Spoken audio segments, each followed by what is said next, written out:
Welcome back to the Culture Base, episode 52, mid-July, feeling the heat of the summer, feeling the pressure of maybe building scalable teams.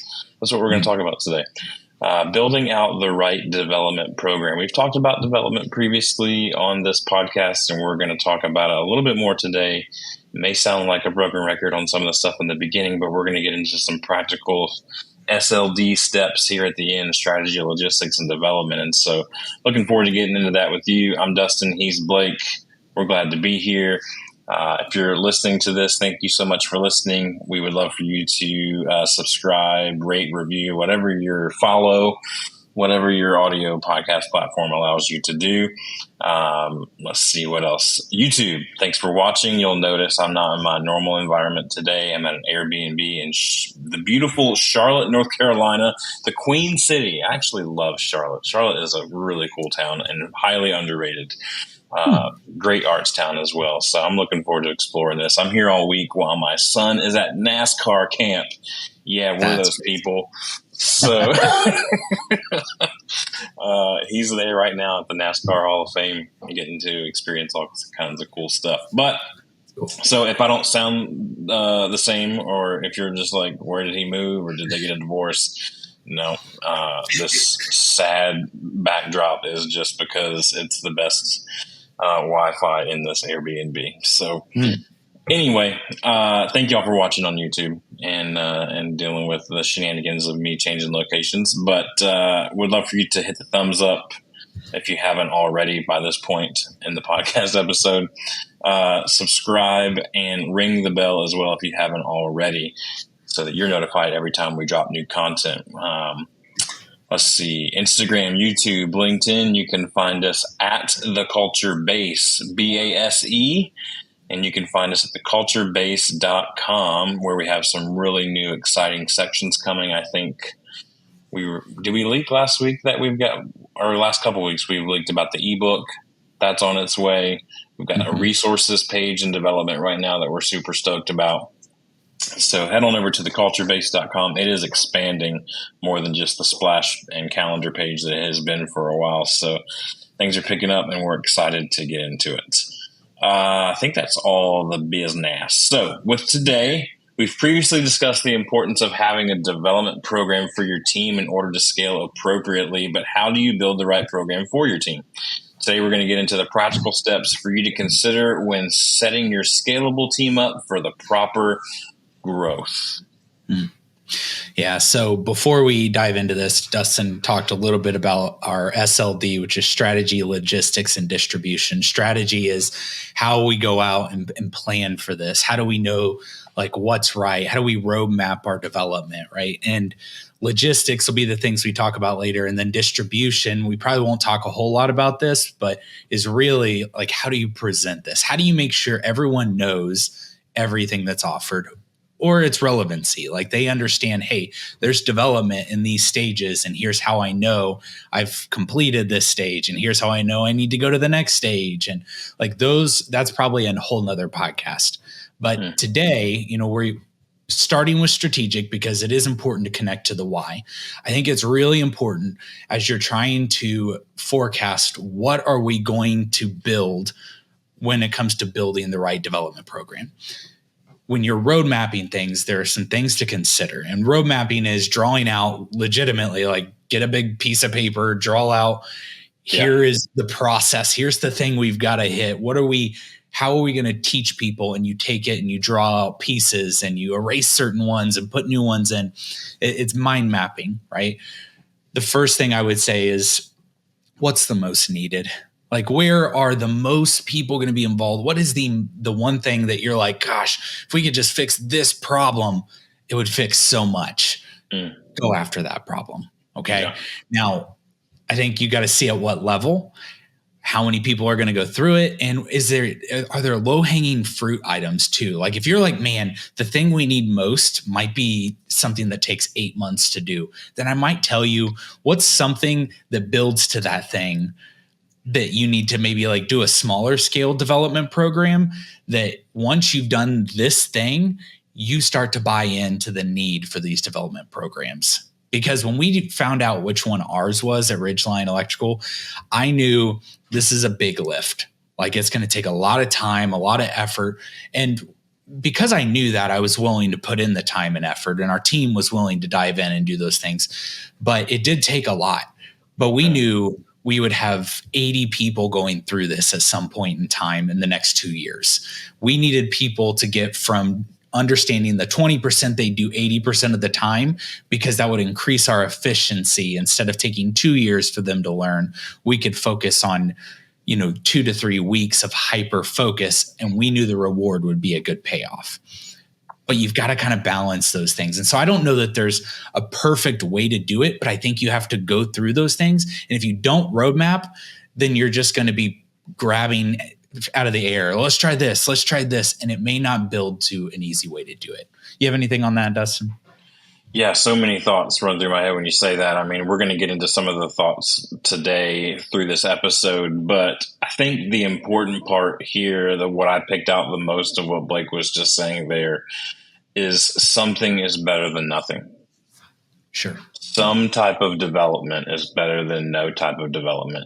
There is no perfect development. We're going to talk about perfection here towards the end of today's podcast, but having something is better than nothing. And we talked, Blake, back on episode 13 about why development really matters. And so we're not going to spend a ton of time today on the why, because we've covered that in, I would say, a semi-recent episode 13. What was that?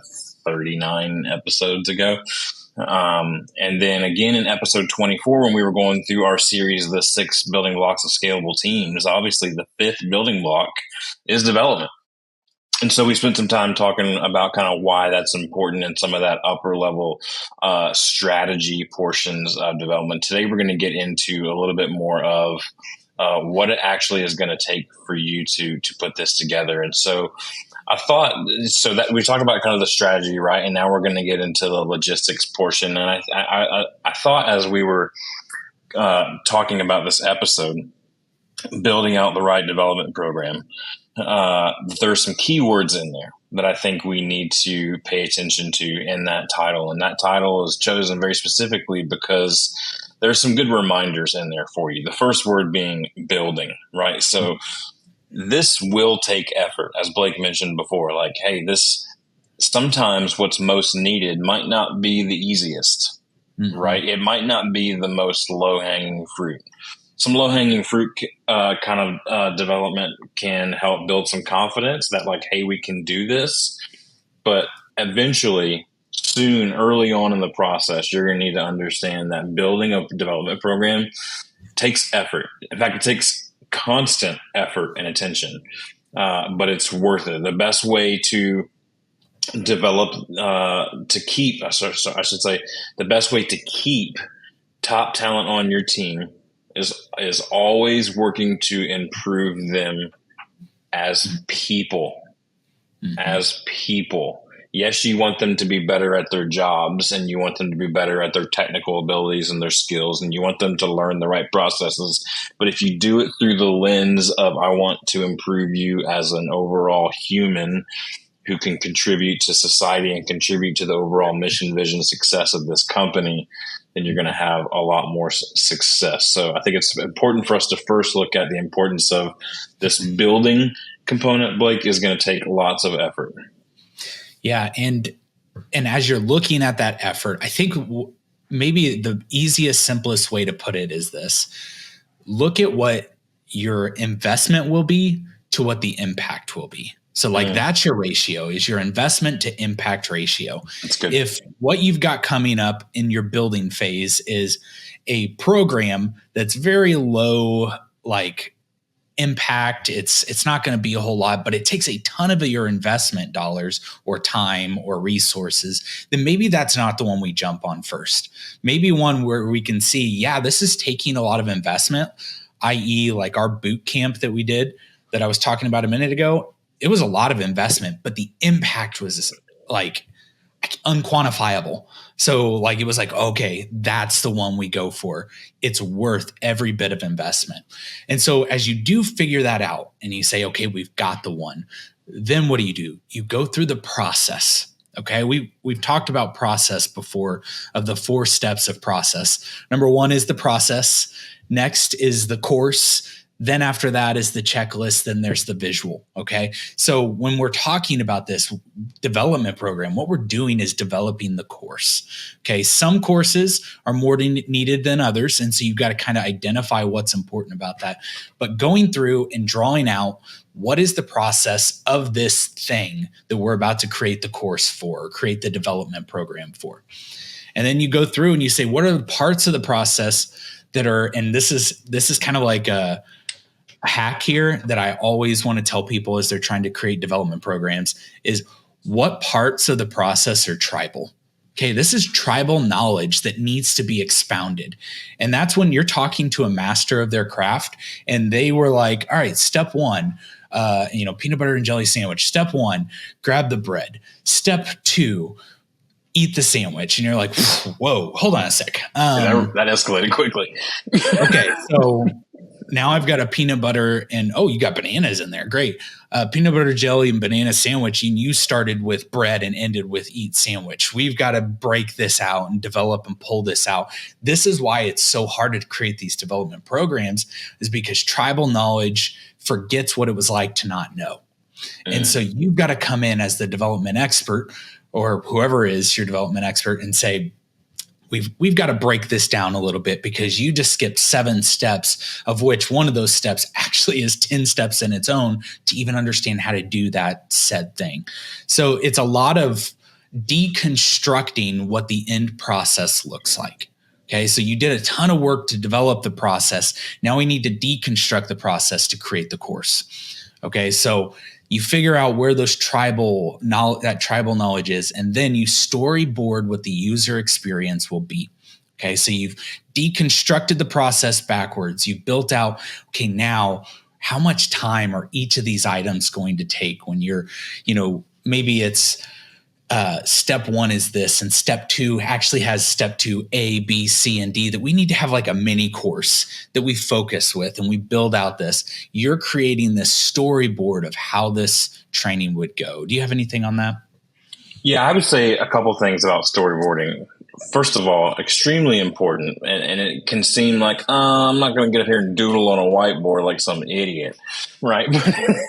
But what we're saying, the reason why storyboarding is so important is because you will be able to visually see the gaps in your planning, right? So you'd be like Blake said, step 1, grab the peanut butter. Step 2, eat the sandwich. If you wrote that on a board, you can literally look at it and say, well, obviously there's a gap here. Yeah. Like, obviously we're missing several steps here. This person's going to be really confused when they go from a jar of peanut butter to eat the sandwich. They're not going to know what to do. They're like, what sandwich? Sandwich doesn't exist. I didn't make one yet. And the second thing is, what's important in the storyboarding process is remember that you're storyboarding the process from the point of view of the user, not the teacher.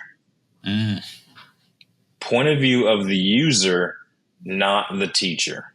So when Disney thinks about their guest experience and they're trying to make it the most magical place on earth, they're not thinking about how they're going to present it to you. They're thinking about how you're going to receive it. Mm-hmm. It sounds like it's kind of the same thing. It's not. It's two sides of the same coin for sure. But how the guest or how the student is going to receive the information is more important than you thinking about how you're going to give the information, because if the student doesn't receive the information in the way that you expect them to, you've wasted all this time. Does that make sense what I'm trying to say, Blake? For sure. Okay, cool. Spot on. All right. So building out the right development program, that was kind of the building portion. Now we're going to get into the right portion of that statement. Anyone can just build some random development program, right? It's like Jerry Seinfeld in the car rental place. Anybody can just take reservations, right? It's one of my favorite things. But making sure that you build the right one for your team, that's key. Like anyone can just sit down and be like, all right, we're going to develop this system, on how to make peanut butter and jelly sandwiches. And you're like, but boss, we're an electrical company. You're like, no, we need development programs. Like, okay, well, the right one is key. Directing your team towards growth in an area that they've already mastered, that's going to do nothing but confuse and frustrate them. And it's going to make you as the leader look extremely out of touch with the everyday operations of your company. So it's super important, like going back to the why and going back to the beginning of this, where we're talking about what's easiest or what's most needed. It's often not what you think as the leader. The most needed development program is often not what you think, and the right one is often not what you think. So getting feedback from real people who are going to be benefiting from this development is super, super key. Yeah. I think as well with this, as you're looking at what is the right program, it is also how is this going to be taught or presented. And the right program, and we tend to say that they're either DIY or they're DWY. So do it yourself or done with you. And personally speaking, I think it's both.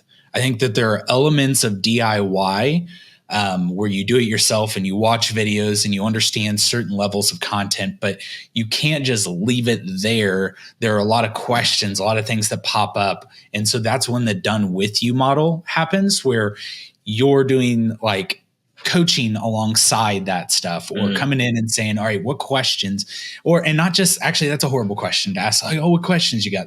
Nobody ever has questions until you ask a specific question. That's why you don't go, does everyone understand this? And they go, oh yeah, I understand this. Be like, great. So show me how you come up with this variable. And then they're like, you know what? I don't think I understand this. And you're like, yeah, I know, because people are afraid to say they don't know to things. So this is why I think that's a good balance. I'm actually, people in our company are going through some other trainings right now, even for project management training and stuff that aren't even us developed. There are other college courses that they're going through, which is great. It's another aspect of development that you can push your team to go do other portions, but it's very DIY.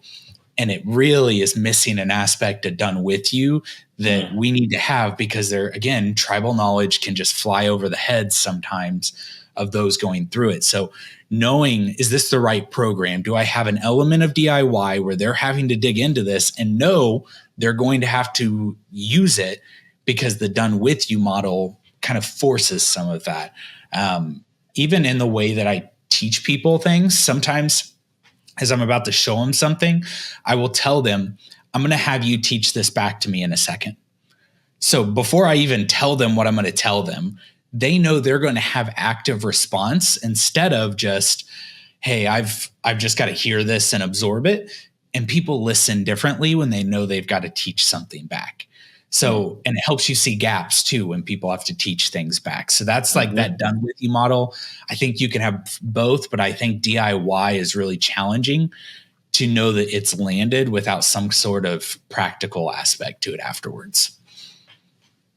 Yeah, I mean, that's really one of the things that I think of when I think about the right one as well, right? Is it memorable and is it replicable? Did I say that word right? Yeah, sure. Big words, man. You know what I mean? Yeah, they just be out there dominating vocabulary. But can the person replicate it? Can they then teach it to someone else? Like, right? So like people often say, scientifically proven, that you learn something more by teaching it than you do any other way, right? Than by just listening and receiving it. And so is this a process that they can then teach somebody else? Or is it just like so crazy and just like go this way, then this way? And it looks like a John Madden sketch that you're just like, I don't even understand it. How am I supposed to like teach this to other people as well? So I just think simplifying is important here. Editing is important. If you want to make something memorable, you got to make it short, right? Everybody knows, ... I'm loving it, right? That's the simplest. Like someone goes, make me a jingle. And you go, I don't know. How about ... I'm loving it. And they go, yeah, that works. But everyone knows it. Everyone knows it. If there were more words to that song, people would be like, "Who's this now? What's this?" Yeah. But everyone knows it because it's memorable and repeatable, right? Yeah. So I think it's important, and I think that some relevancy is important here too. And I know Blake's, got a few things on that, but is it for right now? Is this process for right now? Yes, it may be a process that is extremely needed, but if you're not there yet and you're jumping 2 years ahead in development, for your team and growth, no one's going to understand it. You have to be able to kind of walk your team along this journey. And oftentimes as a leader, we're always 2 or 3 years ahead the team. And that's not a point of pride. It's a point of knowledge and going like, I know, and a point of vision. I know where we're going. Right. But you can't jump right there. Like Walt Disney didn't walk on the property in Orlando and just start riding a roller coaster because there was no roller coaster there yet. Right. Like you have to get there to start enjoying the ride. And so that's what I'm getting at. What do you have on this relevancy topic before we move on to our third point? Yeah, relevancy, I think, is really as well about, is this small scale or is this large scale development? Are a few people going through it or are a lot of people going through it? And I think what your filter can become, and it doesn't mean like, well, we only focus on things that a lot of people go through, because there are things that few people go through that are still really important. But this becomes part of your development process to say, is this a development program funnel or is this a coaching funnel? Okay. Coaching is development program, but it's focused on what are the things I need to coach to this one person, these two people. If it's 1 to 3 people that you're trying to develop here over the next year and a half, coach into it, right? Like bring them aside. Your development program is 1 hour to 2 hours a week with said person going through the process, making sure they understand it. If it's 40 people going through it over the next year, develop it one time to make sure that it can be taught in that replicable way that Dustin was talking about a minute ago. How do we make sure that this gets done over and over? Well, you don't want to have that same person going through the same process, teaching it over and over, when you can create a standardization that you don't forget one time I taught this and forgot it the second time, right? In coaching, you can kind of capture some of that stuff. But if you're having to reteach things over and over, that's where you're like, I need to create a development program here so that people can come in and hear the same information over and over. And if I need to add something, I'll just add it later, right? I think that's where we've got to kind of balance. Is this coaching or is this a development program? Yeah. So that brings us to our third point in the title of the episode, building out a right development program. So we talked about building, we talked about the right program. I want to key in, Blake, and the rest of our time here today in the word development, right? So nothing that's scalable is one and done.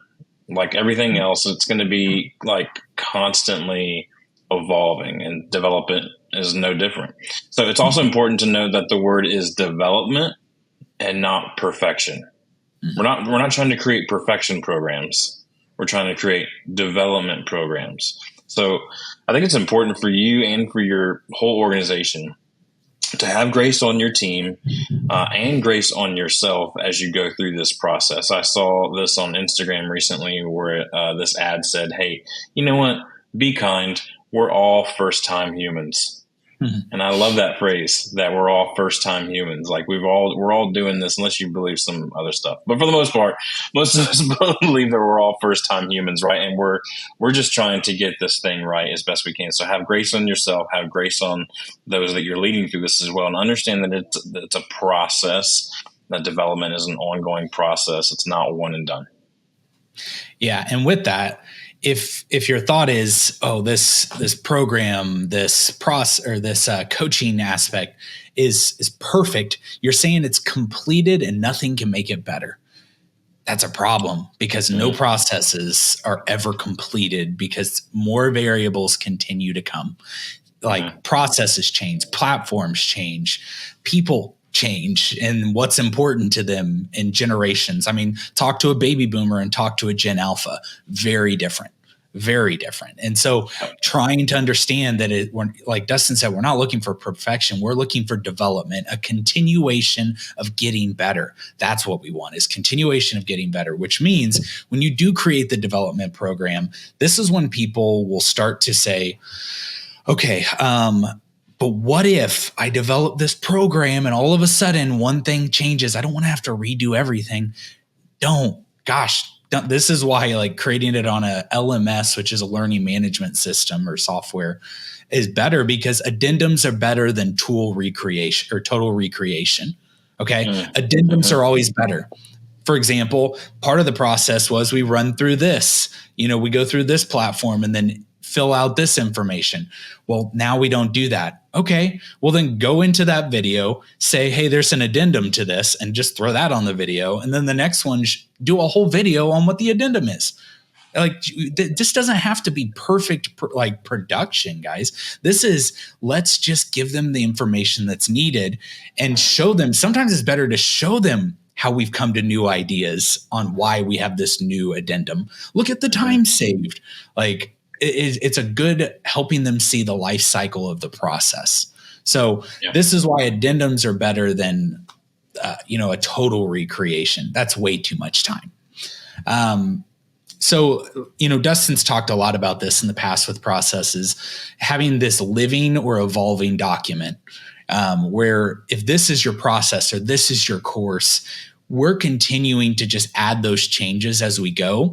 And then maybe it's like, once we get 3 or 4 of these, maybe we create another video that hits all of them, so that it's not like, hey, here's our 10-step process. By the way, 9 of those steps have been recreated. Okay, well, at that point, you might as well just like recreate those steps and then recreate step 1 again, I guess. But having that evolving doc that shows you when things were changed, how they were changed, why they were changed, that's going to give you a lot of information for your development program to know, okay, we've got 10 addendums out here. Let's simplify this and just redo this video. Now it's time. But if that one area only has 1 addendum out of 30 steps, don't redo everything. That's a waste of resources and time at that point. So anyway, that's our development aspect. Then this SLD, the strategic, the logistics, that we just went through all the logistics. The last thing I would say about distribution, okay? Distribution is, how do we present this as opportunity? A lot of times we create processes, we create all these like programs, development programs and coaching things, and we don't tell people how to access it, how to get their hands on this. We had Caleb come on here a while back, and he talked about in culture, you want the identity aspect, the community aspect, and what was the last one? Opportunity. So this is it. What is the opportunity for them to access this information? And so if they don't know that it's there, they're going to say, I can't grow here, because there's not an opportunity for growth. So it's not just about how do they access the information, like, is it there? It is, how is it being marketed? Branding. Yeah. How is your brand awareness hitting all of these items so that they know there's opportunity for me to grow, and they've thought about it and they've got a plan for me to get from step A to step B? Yeah, it's a communication plan, right? So are you talking about it in your weeklies? Are you talking about it in your one-on-ones? Are there emails going out company-wide about it? Slacks or notifications that are regularly presented about it? Are you sharing kind of wins of when people have gone through it and completed? Do you celebrate when people go through these processes, right? What gets celebrated gets repeated. So there's tons of different opportunities to kind of like take all these different approaches. I kind of see them as just like kind of a not really guerrilla marketing, but just kind of like there's these different ports and canals that kind of go throughout all your organization. You need to make sure the boat of development program is floating down every canal in your organization. Make sure you're talking about it, because just because we said this a billion times before till we're blue in the face, just because you know it as a leader doesn't mean that your team knows it. They're not mind readers. So you have to communicate. And when you're sick of hearing yourself say it, that's when they're just starting to hear it. So just remember that. All right. That's going to do it for this week's episode. Next week, we're going to be back with this really cool thing I can't wait to share with you. This is our top culture resources. We're working on that resources page on our website. So we thought, hey, This is a great time for us to kind of share with you as you're gearing up for you're getting into the second half of the year. What are some resources that you can use to help scale your team? What are the ones that are go-to for us here at the Culture Base? We're going to share this with you next time on the Culture Base podcast.